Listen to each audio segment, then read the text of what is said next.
Okay, well, I'm from London, England. Spent a lifetime in the game. Been in the game since I was 10. Signed my first professional club, Southampton, when I was 13 years of age. And was there for quite some time as a goalkeeper and as an understudy. Then did 2 years as a professional there. And then had a long career trying to establish myself at a professional level. It was difficult. I had some good experiences with very few games, unfortunately. And then while I was at Crystal Palace, I broke my back. So then part of my rehab was to start sort of coaching. It was a way to stay in the game. And that was the beginning, really, of my coaching career. But I managed to get myself fit and had surgery on my broken back, and then ended up playing non-league football for a lot of time. Played over 1,000 games at non-league level at some decent clubs, and enjoyed my time playing more than anything else. Had no real passion to go into coaching until I started working with players when I was coming back from my own injury. So then managed to get into club as a manager before I started goalkeeping coaching. And then fortunate enough to start work at Fulham, which really launched my goalkeeping coaching career. And then was fortunate to get jobs at the likes of Tottenham, and obviously my club as a child supporter was Chelsea, and I managed to do 5 years there. Fantastic time at Chelsea. So yeah, that's kind of been my journey so far. Then obviously later on in the career, didn't really think I'd be going abroad and having some of the adventures I've been having, but managed to do a couple of years with the Bangladesh national team. Fantastic experience for me, that, and great culturally to see what Asian football was all about, because it wasn't something that I was particularly aware of. And then from there I went out to India for a couple of seasons there, which we won the Indian Super League with Jamshedpur. Owen Coyle, as a British manager, brought me in there. Had another season there last year. And then Bobby Mims, who seems to be my agent at the moment, because he's found me a couple of clubs, including Fiji, to come to, and hence I'm here now. And I've met some fantastic people, only been here a week, and done a few sessions already and hit the ground running. So it's been a fantastic week, and hopefully I'm looking forward to helping move the goalkeeping programme forward over here, not just working with the senior squad, but we need to get some work at grassroots level and make sure that the goalkeepers here have got a chance to progress in the game. Football in Fiji, I'm learning. I wouldn't say I know a great deal about it. I did a bit of studying before I came out, learned a little bit about the leagues and what I could learn, spoke to Bobby Mims comprehensively, and one or two other people, spoke to Rob. You know, I think football is football, but I think what you've got to learn is the culture, how things operate here, the struggles that you might have with recruitment, scouting. I think there's a lot more to it. When you're on the football pitch, you're on the football pitch. The coaching side is easy, but it's then the sociological, economic difficulties that you come up against in different countries. And I think the experiences in India and in Bangladesh have set me in good stead here. You know, we live in a beautiful part of the world, of which, you know, we're kind of blessed. Now what we've got to do is make sure that we can come together with a programme that works for everybody to improve goalkeeping in Fiji. Now, I know it's one area of the game that struggles. I know in one area of the game out here that the coaching isn't regular enough, so we need to put together regular programmes against dealing with the circumstances of logistics. I know the kids sometimes have problems travelling, so we've kind of got to reach out to them a little bit and see what we can put together that enables them to get regular work, because that's the key. You know, it's okay getting together once every 2 or 3 months. That's not really good enough for the development, particularly at young ages. We've got to infuse young goalkeepers to want to be goalkeepers. And I think it's a dying art around the world. You know, there are less and less kids that want to be goalkeepers nowadays. More children are going into the glamour field of wanting to be midfielders and strikers because of the names in the game. But I think for us, it's about getting together grassroots coaches, helping the coaches develop as well, and putting together a programme that works across the board and fits in with the social structure of the country that you're in. You know, and I understand already, having only been here for a short period of time, that there are difficulties. That's not to say that can't be overcome.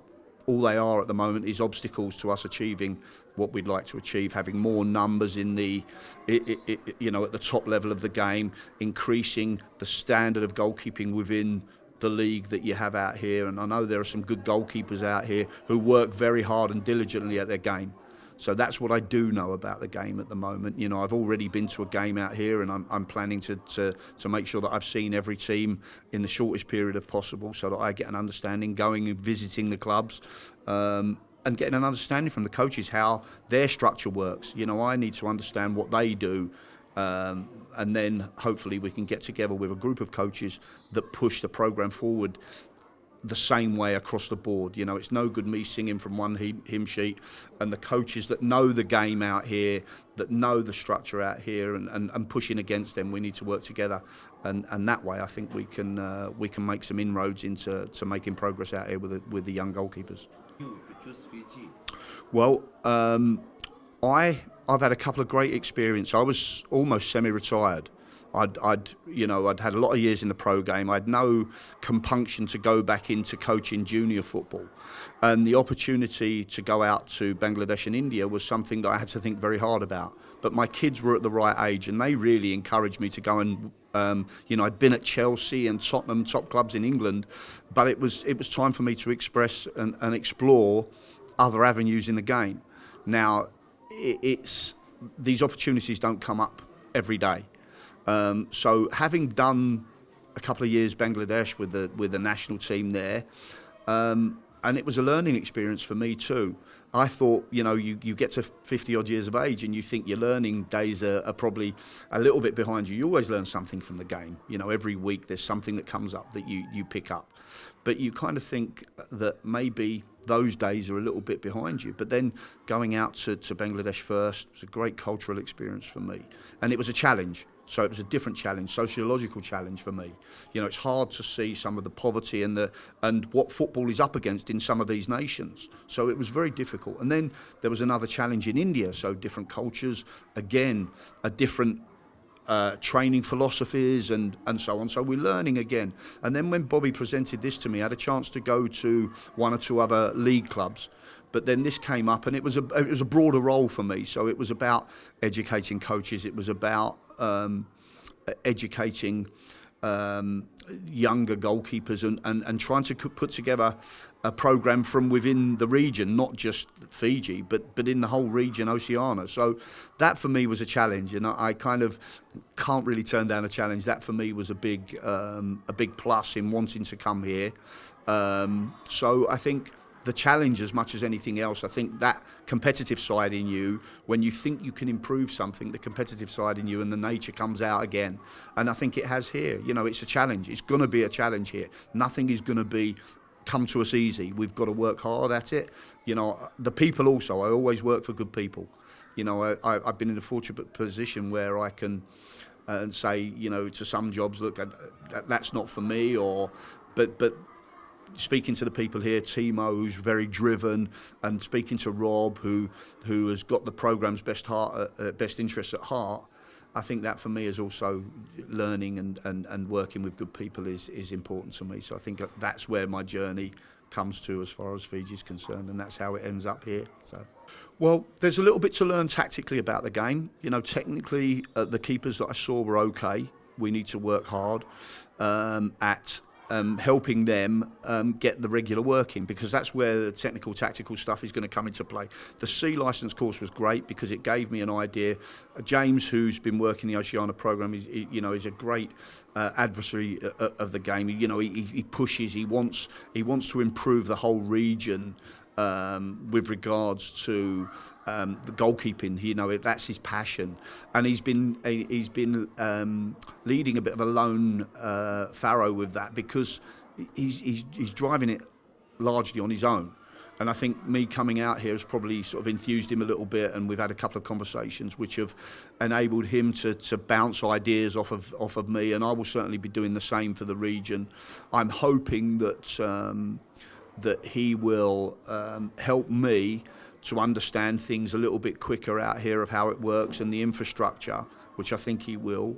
But I think we will together come up with a process that enables us to get to where we want with the program. And you know, there's a lot to do: recruitment, you know, putting together a proper coaching program that's realistic and understandable for the goalkeepers as well. You know, the C license is the beginning there of identifying also 4 or 5 coaches that can help us deliver a program that is inclusive and that involves everybody, and that everybody understands and is pushing in the same direction. Because as coaches, we need to be teaching the same thing. You know, I'm very much a textbook coach.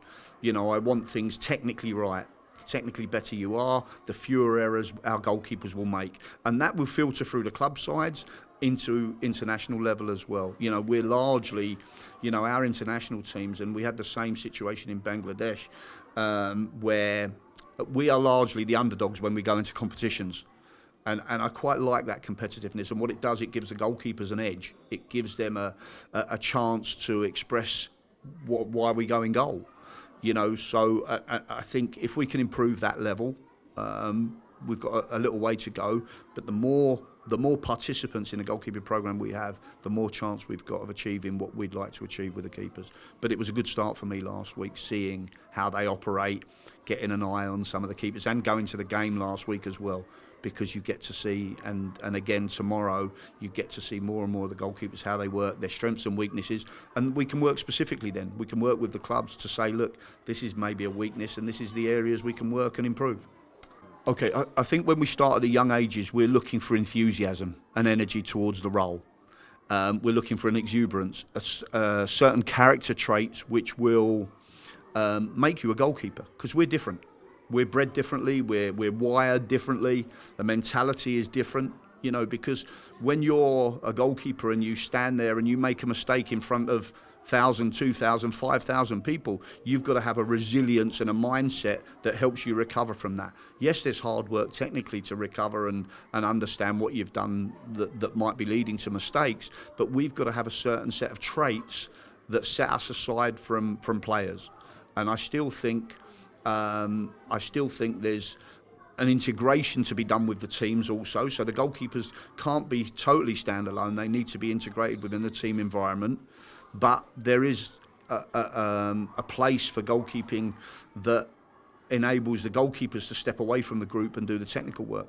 Now, this can only be facilitated if the clubs at team level can have the coaching staff to be able to do this. And I understand that that's another difficulty we're up against. That's why I'm going in next week to visit the clubs, see if I can help and see if I can do a little bit of coaching, a little bit of work with the goalkeepers, and for me to get an understanding of what they are. Now, when I can learn what those character traits that each goalkeeper has, then we can work on the strengths and weaknesses, both mentally and technically. Yes, yeah.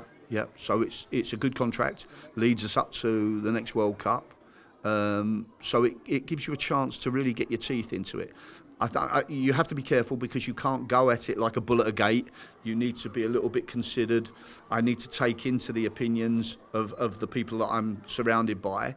But the good thing is, because I'm coming in fresh, I'm not being beaten down by any of the barriers that we will come up against. You know, I have a fresh approach to it.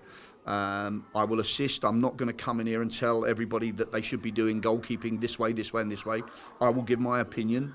And then it's up to the individuals to say, okay, we buy into that. How can we make it better as a group of coaches? And as I say, these courses that we run, the C licence, for instance, we've managed to identify 2 or 3 that could certainly go in and, with a little bit of help, work with groups or hit individuals that maybe logistically are a bit more difficult or isolated. And we can get them to work and make them feel valued as coaches too. Because I think the key to goalkeeping in certainly in Fiji is going to be the coaching and the coaches that work with them and how they work with them. I want to see improvement at the top level. That's the first thing, because without achieving results at the top level, you know, we won't be here. You know, that's football. Football is its crudest. So first of all, we need to achieve. And achievement comes in different guises, by the way.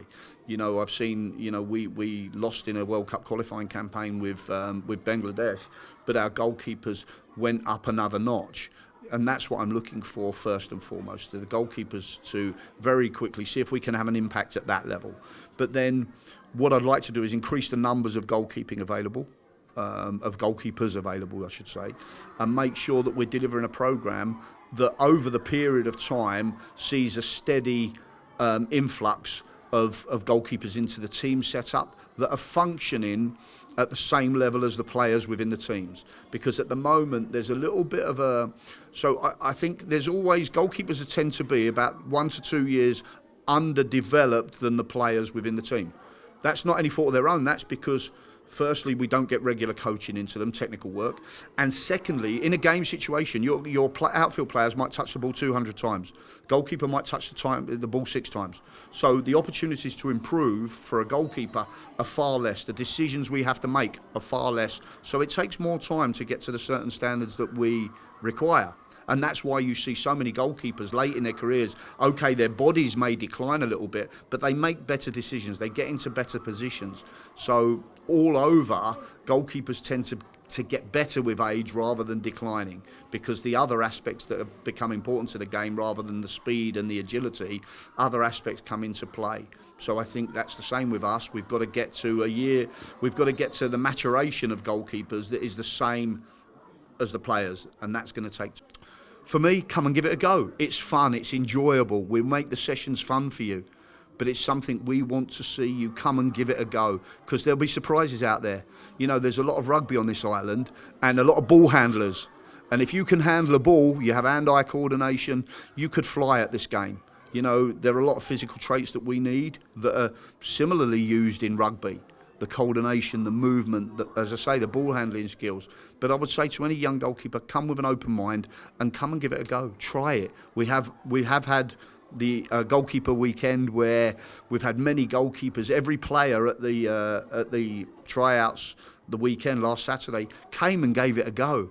And it was fantastic to see, you know, the smiling faces, diving around, enjoying time with their friends. It was just forget about anything else in life, just doing what we do and enjoying it. So give it a go. It's enjoyable, it's fun, and some people may find that once they give it a go, they get hooked on it, and it'll be, you know, a long-term thing for them. And that's what we're hoping to do, really, is enthuse. At the top level, I would say any, you know, if they want to be an international for Fiji, it takes dedication. And it takes hard work, it takes diligence. And dedication isn't just about getting to training on time. It's about having the right mentality and attitude towards your work. It's about preparing properly, eating properly, living well. You know, not the nights when you should be going training, not deciding that it's better to go out with your girlfriend. You know, we've all been through that in our formative years, but now it's to achieve the top level, you've got to put it all together and be dedicated, make sure you're at training when training is organised, and make sure you give everything to every session, because the contact time is very limited. So it's important we use that time well as goalkeepers. But the traits to be a top goalkeeper, some of it is inbred, some of it is genetic. We can't give you some of that. You have to have some of that inside you. You have to have a fire in your belly. It doesn't always need to be expressed in an outward way. It can be expressed inwardly, but your enthusiasm can be nurtured and helped by the coaches and people around you. Sometimes, you know, when we turn up at training, we've done a day at school or a day at work, and we feel tired. We want to be enthused by the people around us, and I think that opportunity to do that is here for me. And what we've got to try and do is make sure that the goalkeepers that we identify for the top level program, so we might have an elite program set up, that we make sure that those goalkeepers are worked in an elite way. And that's not just physically, that's from an education standpoint, making sure that we help with their nutrition, their social economic situation needs to be helped as well, so that they can come to training when they need to be at training.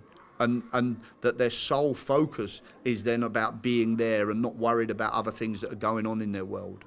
Because I think, we've all had situations where there's been a lot more going on that's a lot more important than just football. But to achieve the top level, you've got to be focused and you've got to be so single-minded. And that, for me, is where we need to be. No, I'd just like to say that the welcome I've received from everybody has been fantastic. You know, people just so good to you, so kind. I'm looking forward to doing the best that I can for Fiji. I'll certainly be working as hard as I can, and let's hope that it brings success in whatever guise people want to see it in.